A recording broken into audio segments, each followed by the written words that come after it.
In our last episode, we had fully explored the villa outside the Sierra Madre Casino. We learned of a man named Mr. Yesterday who was scamming Sinclair, the owner of the Sierra Madre Casino. And the man who made it all possible was none other than Dean Domino, who was supposed to be Sinclair's friend. In today's episode, we will now move into the casino itself, read the terminals, read the notes, and conclude the full pre-war history of the Sierra Madre Casino.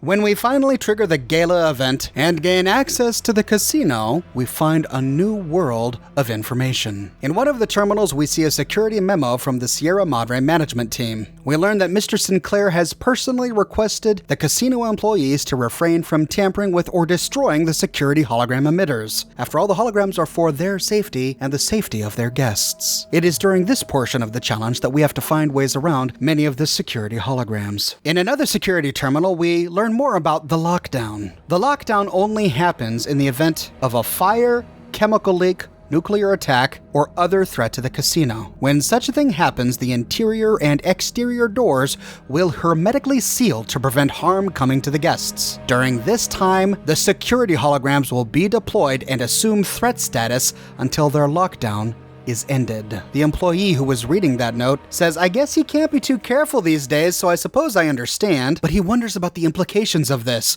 What if there's another gas leak at the switching station? Not to mention the gas valves in the kitchen. If one of those get hit, the whole casino's a torch. And he's right, this is an extreme security system. What if it gets triggered just because somebody left the gas valves open in the kitchen? What if it gets triggered just because the switching station has another gas leak? Is that going to engage the security holograms, holding everyone hostage until the situation is fixed? But how then could it get fixed? Everyone is stuck in the casino. In another hologram control terminal, we find two more security logs. These tell us a little bit about what kind of crazy events went on here at the Sierra Madre. One event involved an elderly woman named Mrs. Purvis. She was taken by a security guard named Tyler Morris due to her drunk and disorderly behavior. At 10 p.m., the security guard received some complaints about some noise in the upper bar. Then a main floor cashier called and said that she, quote, saw an old bat on the ceiling. Tyler Morris raced to investigate, only to find Mrs. Millicent Purvis, who had climbed up over the upper bar railing and was walking on the support beams, indicating loudly that she was, quote, going to join the circus. In the course of her escapade, she had tripped over a hollow emitter and was getting ready to fall off. The security guard had to climb after her and managed to corner her near the rafter over the cashier's area. The security guard had to call her daughter to escort her away. Mrs. Purvis's daughter was visibly agitated by the incident and too embarrassed to take legal action, saying that she didn't, quote, want to cause any more trouble for Mr. Sinclair. This is another veiled reference to Mr. Sinclair's financial trouble. The point of this message has less to do with lore and more to do with game mechanics. It shows us where to find a hollow emitter and how to drop down into the cashier area. The next morning, the daughter called down saying that her mother had lost her purse. The staff managed to find the purse on the casino floor, but all of the contents had been stolen. In another security terminal, we learn how Sinclair reacted to the world's politics. He held a big security meeting to let his staff know what was going on in the world. They talked about the China and the American situation and talked about what they were going to do if the Chinese ever got a foothold onto American soil. They then added additional functionality to the holograms in case of a nuclear Armageddon. This security employee thinks that Sinclair is a bit of a nut job. He's too preoccupied with what might happen in the event of a nuclear apocalypse, but he has to admit that Sinclair has all of his bases covered, and he understands why Sinclair wanted this casino isolated, so far isolated from the rest of humanity. This isolation, he says, was intentional, in case of something like the end of the world, although he still doesn't know what exactly Mr. Sinclair is trying to protect. When we gain access to the Cantina Madrid, the kitchen, we learn a little bit more about the cosmic knife. We've seen these cosmic knives all over the villa, and now we understand why they're here. Sinclair ordered them because they're made with some sort of space-age alloy polymer material. Maybe Sinclair found the cosmic knife on display at the World's Fair, similar to how he found the vending machine. Even though the knives kind of annoy this kitchen worker, he has to admit that they are amazing. He says, these knives are sharp, maybe even too sharp. One of the chefs almost lost a thumb when dicing vegetables. They're even cutting right through their cutting boards, losing at least one a day. So many people are getting wounded that they're running out of dish rags to mop up the blood. This is the danger of buying something new before it's been tested. Cosmic knives are amazing, wonderful marketing plan, but in the real world, in a real kitchen, they're just a bit too dangerous. Next, we go to the Tampico Theatre. In the lobby, we find a terminal that tells us the show's list. Here we find the performers who will be opening the casino and resort during the gala event. Miss Vera Keys is headlining along with Mr. Dean Domino. Then a guy named Joey Baxter and Wilfred the Wizard. In the next entry, we learn that while people are preparing for the performance, the stage is open but the hologram sentries are on. But once a performance is in progress, the hologram sentries are turned off. This is the evidence we need to accept Dean Domino's proposal later to help turn off the guards. Once he presents his plan, we can agree to it, knowing that it'll work after reading this terminal. The last note we find is an urgent message for Mrs. E. Saines. It's from a man named John Lester. It says, "Subject, I'm on my way." The date, October 23rd, 2077. "I'll be right there, Eve. Just hide until I get there. Do whatever you need to do, understand? I'm not gonna let anything happen to you." The next note is from Evelyn Saines. Subject, John, help. Same date. "Everything has exploded. There's smoke. Holograms are firing at people. We can't get out. John, please."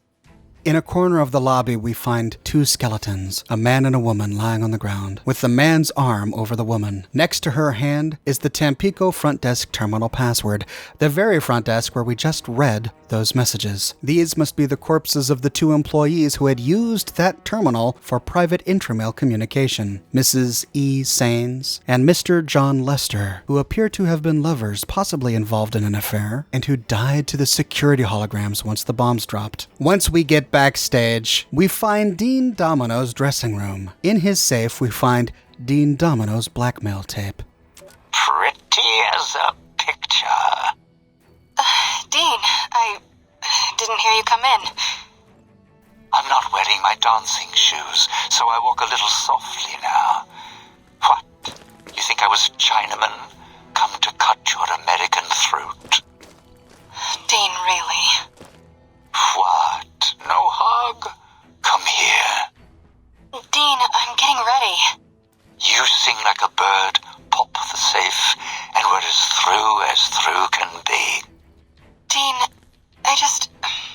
about tonight, I don't know. You don't know. I ask one simple favor of you, and you tell me no. I didn't say no. I just said that I don't think... You're right, you don't think.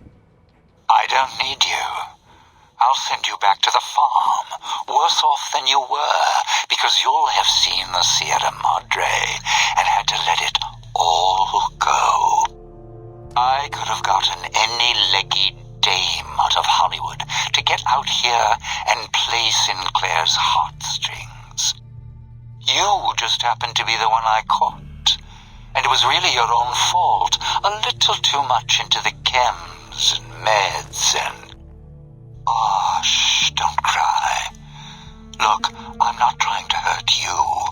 Just one last little job, a little less dirty, a little less messy.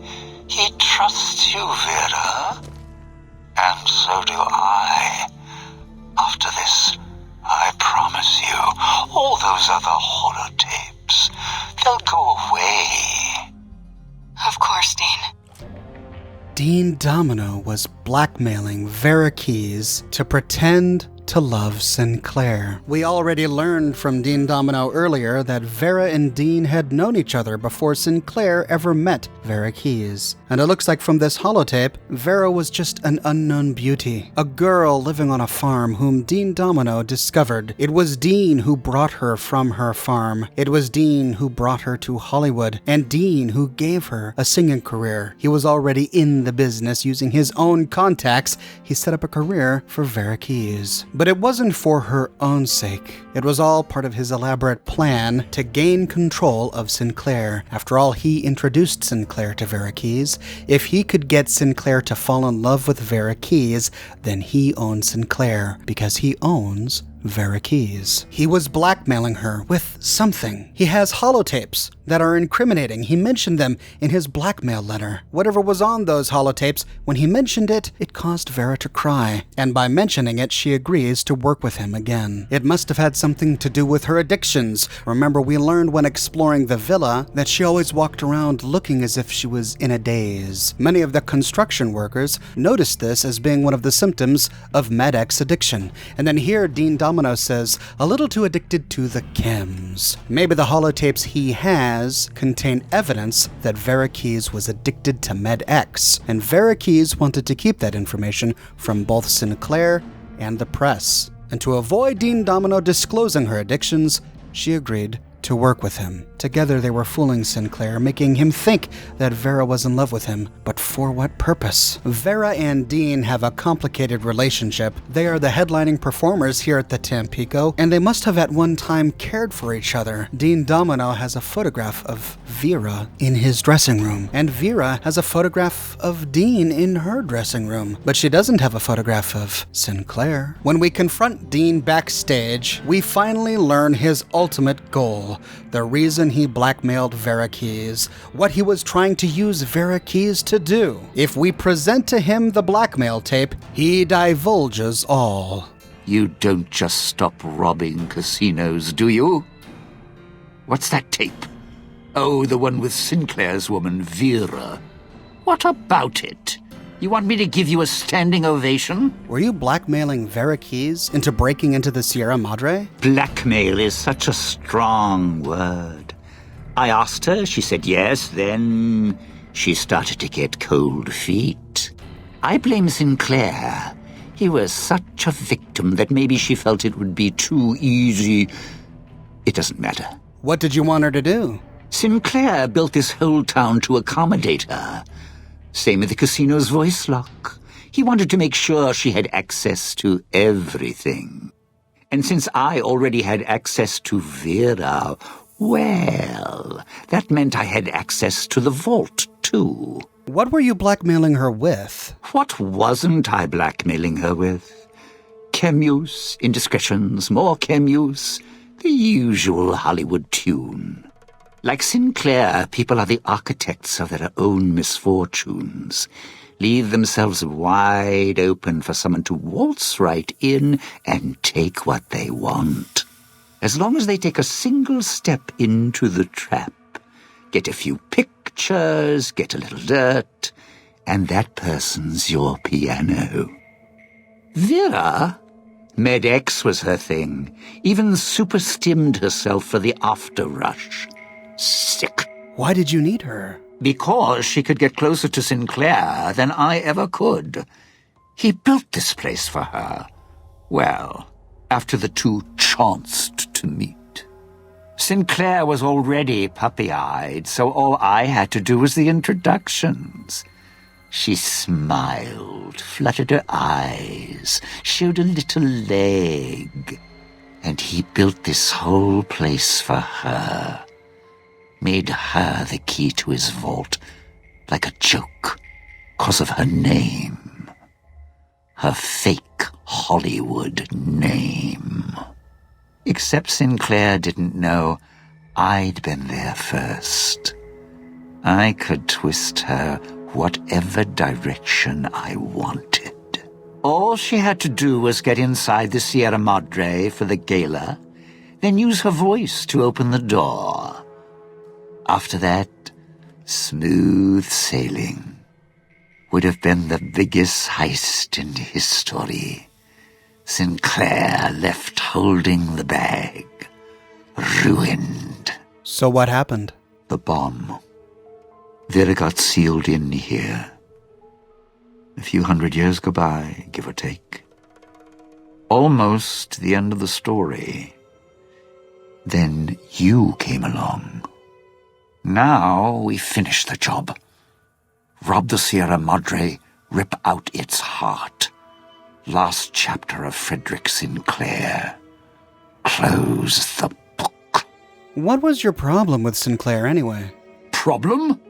All high and mighty, lording it over everyone, acting so self-righteous, like nothing could touch him. He was the one with the problem. Never got mad at anything, nothing seemed to shake him. Even after his life kept getting dragged through the dirt. Always kept looking for the bright, shining future in everything. So, I decided to take everything from him. But what did he ever do to you? Do to me? What, weren't you listening? He thought he was better than me. Don't believe me? Look around. This big casino, this big colossal monument. Think it was for some woman? No. All ego, all self-righteous and lights, fit him perfect.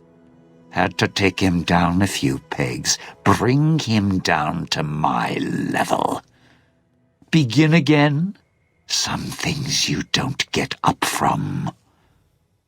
I was going to prove it. So Frederick Sinclair decided to use Vera Keyes' voice as a key to his vault. He did so because Vera Keyes' name was Vera Keyes.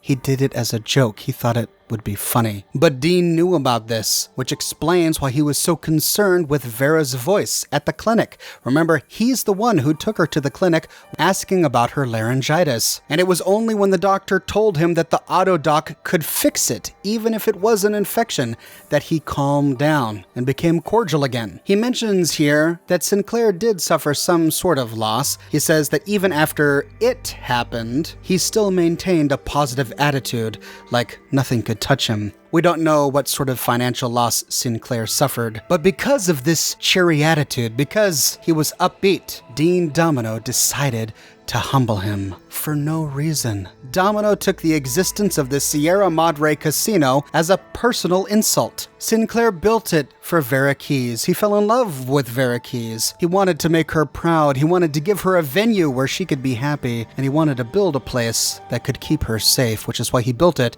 so remotely, so far away from everything. It's clear that this was his motive because he was so preoccupied with politics, so concerned with the state of affairs, the war between America and China. And I think we begin to understand why Dean had such a place of prominence here at the casino. Dean was a third wheel. Yes, he introduced Vera to Sinclair, and yes, he made no objection when Sinclair started to pursue Vera. Of course he wouldn't, because he was planning to use Vera to steal from Sinclair. But Sinclair might not have known that at the time. Perhaps he thought that they were former lovers. Perhaps they were former lovers. Who knows what Vera had to give to Dean in order for him to take her from that farm and turn her into the starlet she became. But like a third wheel in some love triangle, he wouldn't go away. Vera and Dean were nearly inseparable. They still walked together, talked together. It was because Dean wanted to continue to exert his influence over her. But maybe Sinclair thought that he was just one of those men who refuses to confess his love for a woman who's already engaged in a relationship, and so sticks around her, hangs out with her, becomes a third wheel. Instead of angering Dean Domino by being cruel to him,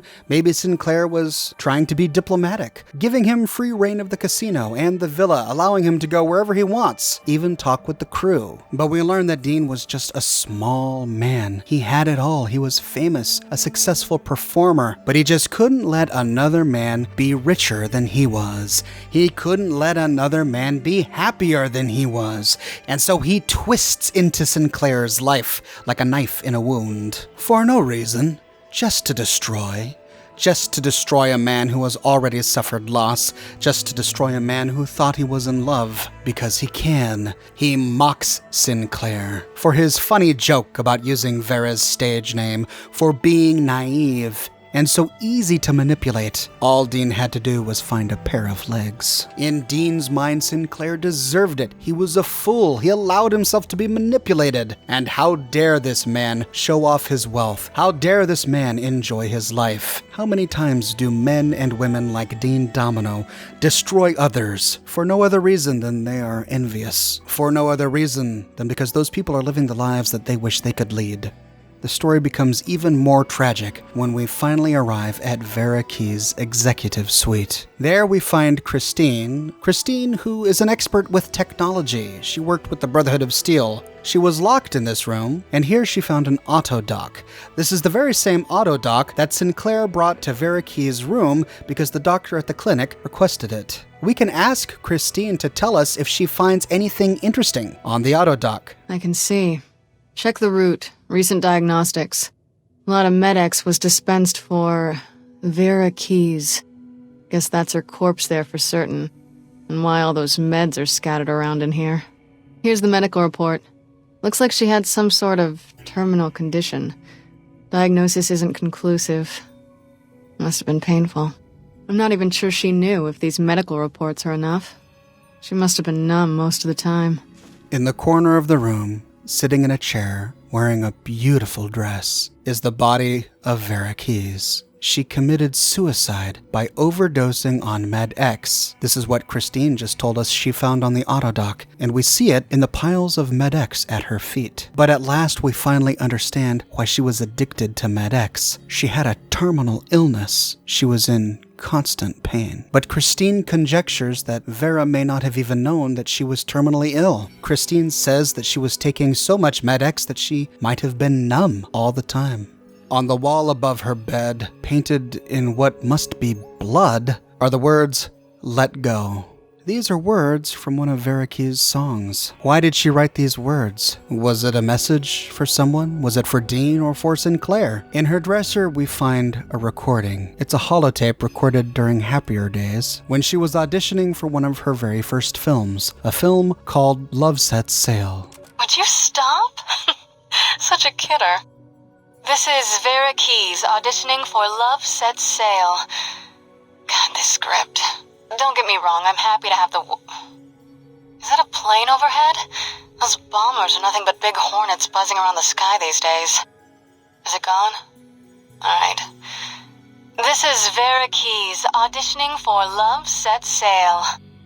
Malcolm, ever since our freighter went down, I feel like my heart's fallen to the bottom of the ocean along with my career. God. All right. It sounds like when she was healthy, when she wasn't drugged out all the time, she was a happy young woman who could joke around. But she died a prisoner, locked in her room. We know this from listening to her final words. These words were saved by the hologram system that wanders the executive suites. In her final words, she was scared. She just wants to go back home, and she calls out for Sinclair.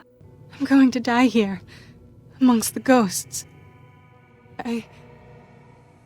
I'm still being recorded by the holographic system. I came so far to be here. Now I just want to leave. Please. Let me leave. We all pay for what we've done. I'm so sorry, Sinclair. Sorry, I should have trusted you. Let go. Let go of what? Sinclair? Sinclair, where did you go? Why did you leave me here? Why? Sinclair! Sinclair! The doors, they sealed. I can hear the other guests screaming to be let out, to let go. Sinclair, is that you? Sinclair? Sinclair, I'm trapped, please. Oh God, the security systems won't let me out. They're keeping me here. Where is Sinclair? Well, now that we have her voice, we can access an elevator that brings us down to the vault. Here we find a terminal that tells us about a security system that Sinclair installed in the vault, whereby if the vault is breached and the security system is disabled, the elevator, which is the only way in or out, will automatically return to the suites and lock permanently in place. In this situation, whoever was left in the vault would be stuck there forever. This terminal makes clear that Mr. Sinclair demanded that there be no manual override. Once initiated, it cannot be undone. While exploring the catwalks that lead down to the vault, we find a terminal that has a note on it that talks a little bit more about National Electric and the hologram security system that they pretty much invented using Big Mountain technology just for the Sierra Madre. It's a note from Martin Harris to Sinclair regarding a conversation they had previously. And here we have it confirmed that the reason Sinclair installed the holograms was because he was concerned with casino security. Specifically, after the bombs dropped, he knew about the growing communist threat, and it was because of the Chinese that he had the security installed here in the casino. It wasn't just about prohibited items patting people down for booze and chems. It was to defend the inhabitants of this vault in case the Chinese attacked. In case of a nuclear attack from the Chinese, the holograms will defend their positions with lethal force and protect their guests under their charge. But of course, we know that there were some unintended consequences of this. Yes, it protected the guests from external threats, but they didn't predict that the guests trying to leave the casino would be interpreted by the holograms as an act of violence, an act of force, which would cause the holograms to turn on the very people they were programmed to protect. This is why Vera Keyes heard the holograms killing other people in the suites. This is why the holograms killed the loving couple in the lobby of the Tampico. At the end, Mr. Harris asks for an autograph from Vera Keyes. He can't reduce the price for the autograph, but he might send a few extra systems his way. Once we turn off the vault security system, we can finally access the vault. As we get close, we see a holotape lying on the ground. This is an extracted holotape, and it looks like the holotape has been ripped from a terminal. It reads, Vera, if you're reading this, I know what you and Dean had planned to do tonight, on the eve of the gala event. I loved you very much, and whatever possessed you to choose Dean's arm over my hand is beyond me. Whether it was greed or lust, it has led you here, and will forever keep us apart. I hope it leaves you as empty as you left me. As much as you sought what was inside the Sierra Madre, now it will keep you. The door has been sealed. The elevator has left, and not even your voice will unlock it. The casino was my gift to you, and you now will be its heart for all time. Sincerely, Frederick Sinclair. So Sinclair knew. The whole time, Sinclair knew what Dean Domino was trying to do, and he knew that Dean was using Vera to play Sinclair like a fiddle. But did he know that Dean was blackmailing Vera? Sinclair is clearly heartbroken. His reaction to Vera and Dean betraying him is to turn his vault into a death trap. Not the most mature response, but it's hard to respond to betrayal and treachery in a mature way. He planned to lure Dean and Vera down into this vault, and when they took out the holotape, and when Vera heard that message, he would send the elevator back upstairs, locking them both in here forever. Lying on some pipes right next to this holomessage is a skeleton with a duffel bag consumed in fog. Hopping down, we see that the bag is called Sinclair's bag, and inside is a copy of Nikola Tesla and you. The name of the skeleton is The Founder's Remains. The founder? The founder of the casino, as in Frederick Sinclair? He's holding Sinclair's bag. Is this the corpse of Frederick Sinclair? Did he die in the vault below Vera Keyes' room? Heading back up to the vault level, we can enter the vault to find out. When we try to open the door, we see a note. Only the trustworthy may enter. Inside the main terminal, we see two notes. The first says Vera Keyes, but when we access it, it says the holodisk is extracted, file not found. Could this be the same holo message we found lying on the ground next to the skeleton? The next note simply says Vera. To Vera. Vera, if you're reading this, my fears have come to pass, and this is an apology. I hope you realized what my last words meant to you. If so, they have led you here, and this place will keep you safe. I know what they meant for me, and I fear they have trapped me here. I have extracted the previous entry after our conversation tonight. It can't have been easy for you, and I'm sorry for all I've put you through in silence. I know, while you did not love me, you did not mean any malice in what you did. I knew about your plans to rob the casino with Dean before you told me. Hearing it from you didn't make it any easier. For what it's worth, I'm glad you told me yourself, and I understand the tapes he had in his possession. I do not think either one of you realized what your addiction stemmed from, however, and that is the tragedy in this. I suspect the world would not have believed you regardless, so I respect your desire to keep it from others. When first building this villa, this casino, I meant it for you. As the world seemed to race headlong towards war, it became part of my desire to protect you. The loans, the funding I poured into the casino's construction, I knew it would not matter when war came for us. It was my means of creating a shelter, a defense if the world was bombarded in radiation and bombs. When Dean revealed his plans inadvertently through our introduction, I realized what had happened and how I had been tricked. For a time, my thoughts were dark. I changed the casino's vault from a shelter to a trap, as I knew the first one to enter would be Dean. He would die down here, and it would have been by his own hand. I fear, however, that I overstepped myself, and the only safe place in the casino is the vault. I've tried to rewire the systems, change the protocols, and I can't. I will do one last check of the pipes by the edge of the outside platform and see if anything can be done. I fear it is useless. If you come down here, do not access my personal accounts entry. It contains only a message for Dean, and it will seal the door and you will have no way out. Even the elevator is designed to automatically return when the door is closed, and it will lock you in place.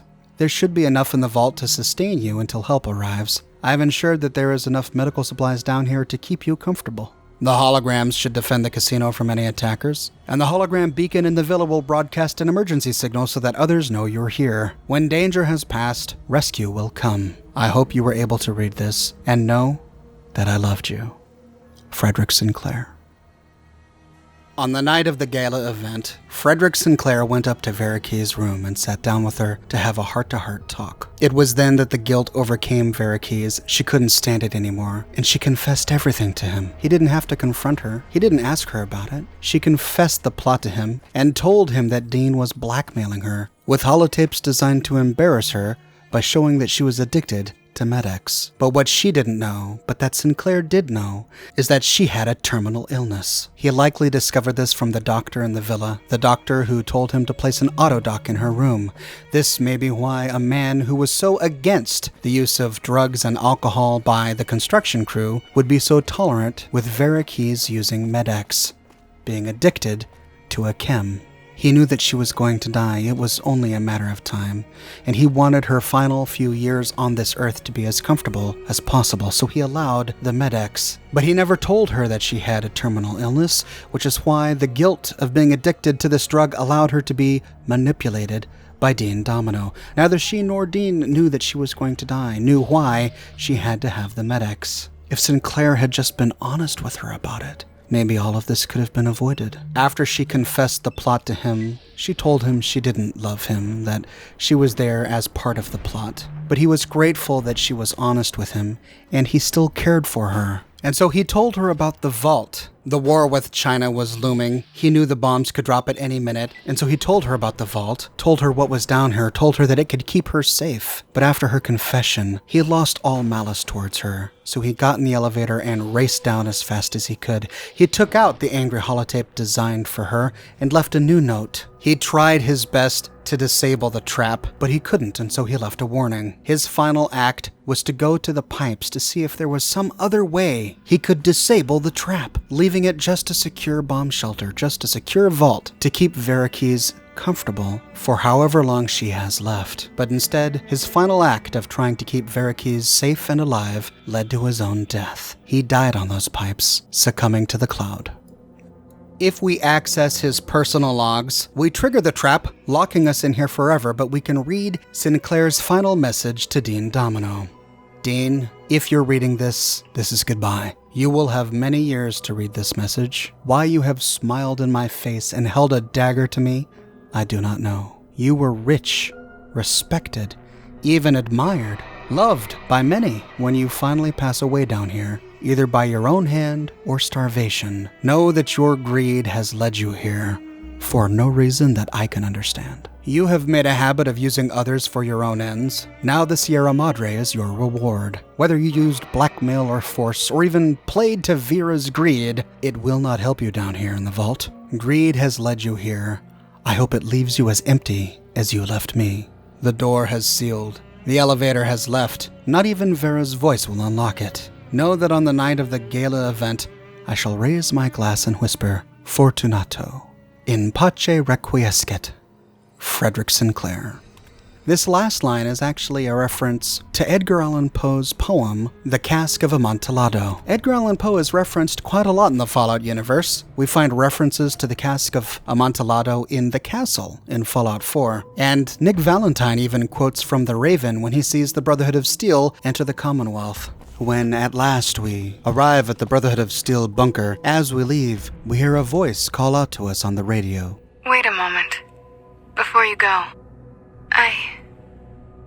we hope you've enjoyed your stay. Farewells can be a time of sadness. Letting go, difficult. As a guest of the Sierra Madre, you know that truth more than anyone. Frederick Sinclair believed one's life could be made anew every day, that fortunes were more than the wealth in your hands. Love, life, family, those to care for, and those who will care for you.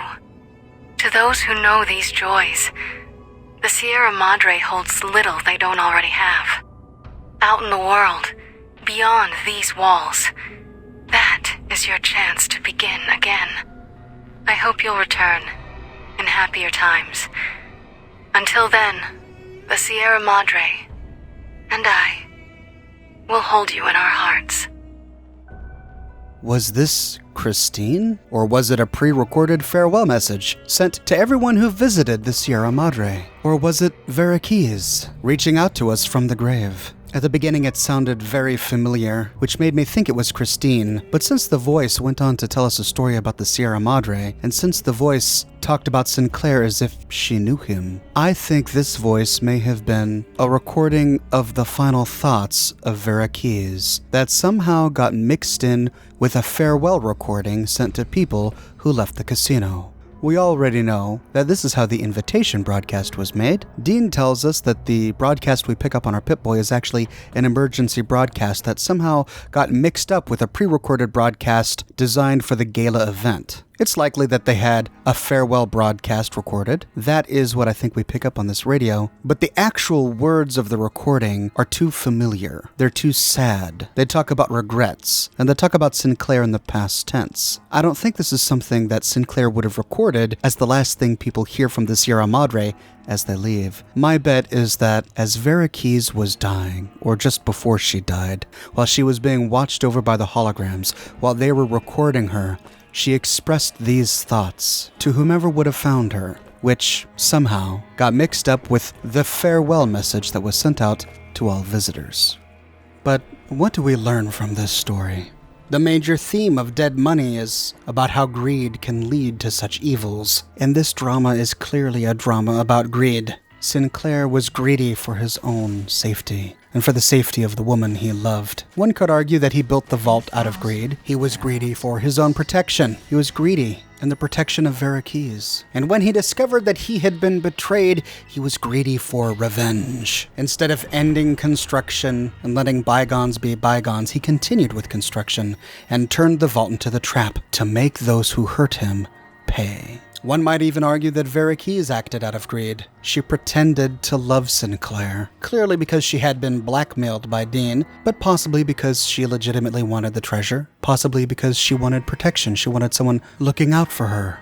Her final words in that suite were Sinclair's name. She said, "Sinclair, Sinclair, why have you left me?" This is a man she did not love, a man she had told she did not love. He has no moral obligation to protect her. Why would she expect him to? Maybe that's another form of greed. And clearly Dean Domino acted out of greed. He was greedy for the valuables inside this vault, and it was his greed that led to almost every tragedy in this drama. And maybe we can take the theme of greed and examine it on a broader scale. Greed over petroleum, greed over nuclear energy, greed that led to the nuclear apocalypse between America and China. But one message that I get from this is one that goes beyond just greed. Because there was a disease in Dean Domino's mind. A disease more pungent than that of greed. He saw a man living a good life and he couldn't congratulate that man. He couldn't let that man live his own life. He had to take it from him.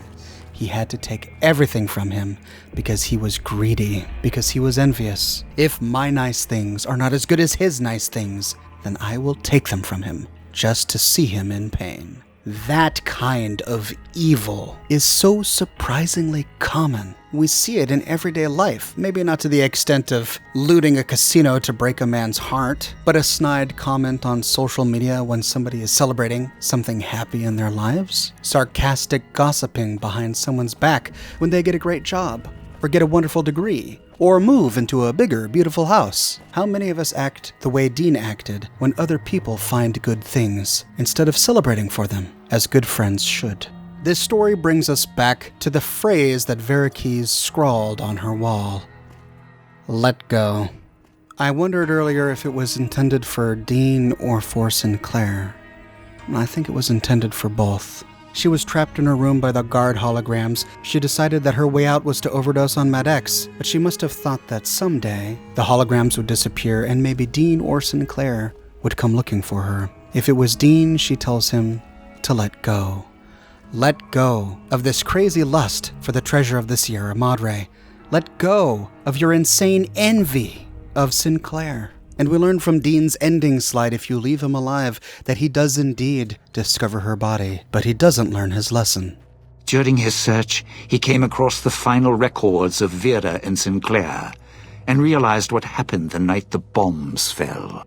He felt strangely sad for a moment, and he had no idea why. But if it was Sinclair who found her, she wanted him to let her go. Let go of his unrequited love of her, so that he can go find happiness elsewhere. Let go of his revenge for Dean Domino, so that something tragic doesn't happen. But ultimately, this is a story of failure. Dean Domino fails to loot the vault. Sinclair fails to protect the love of his life, and to get out of this with his own life. Vera fails to convince the people in her life to let things go, and she fails to find happiness with this new life of glamour that she chose for herself. But of all of the actors in this drama, she's the only one who lives on. She lives on as a seductive voice playing over an emergency broadcast. She lives on as a fountain hologram inviting people into the casino. And she lives on in her film roles and in her biggest hits, including the aptly named song, Begin Again. Begin again in the night. Let's sway again tonight. Your arm on my shoulder, your cheek against mine. Where can we go? When will we find that we know?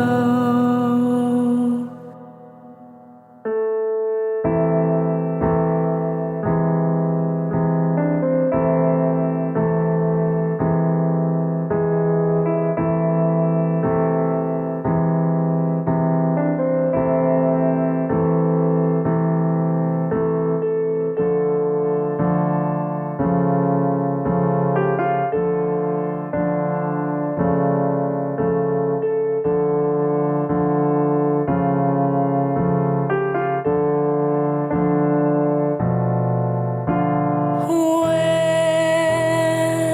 can we go?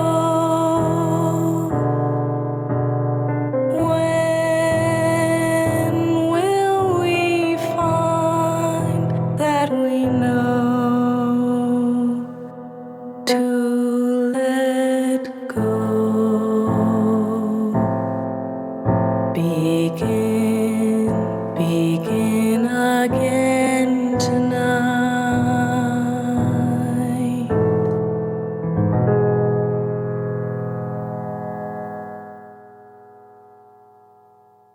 And that, ladies and gentlemen, is the full pre-war history of the Sierra Madre Casino of Vera Keyes, Frederick Sinclair, and Dean Domino. As always, I'm curious to know your thoughts. Let me know your thoughts about this story, about the moral of this story, in the comments section below. I have one more video to show you in my series on Dead Money. This video is going to cover the gear, the loot, the achievements that we can get with the Dead Money DLC. If you want to make sure that you don't miss this video, be sure to subscribe and to click that bell notification button.